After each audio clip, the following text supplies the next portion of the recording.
There comes a point in some pilots' career where they got to realize maybe this flying is not for me.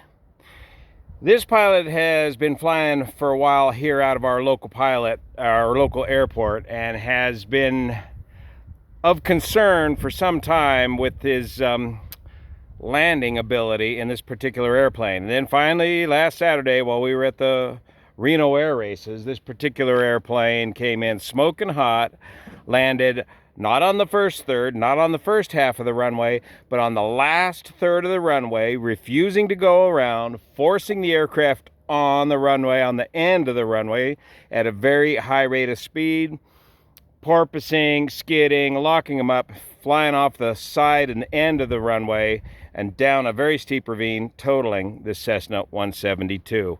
Completely preventable, yet he just felt compelled that he had to land out of that landing instead of going around and trying it again. I mean, we do have a lot of trees and stuff here, but he is local. He should have gotten this figured out by now, but finally ended up totaling this 172. So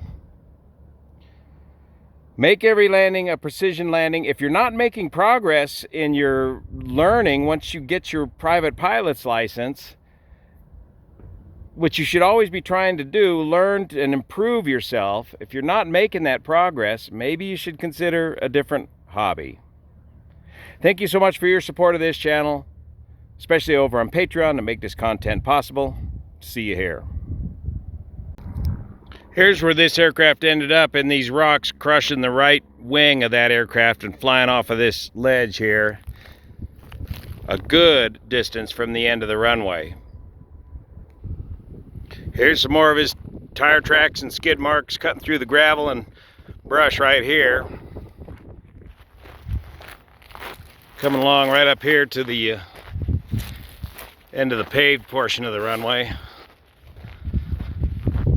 Big skid marks here. And those line up nicely with the skid marks on the runway. This is the departure end of the runway. Of course, he's landing this way towards us, and it looks like he didn't touch down even until he was just about on the numbers on the opposite end of the runway that he should have been landing on.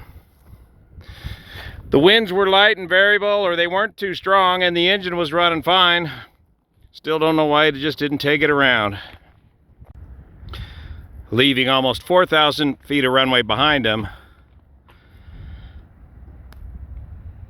and headed off to the end of the runway instead.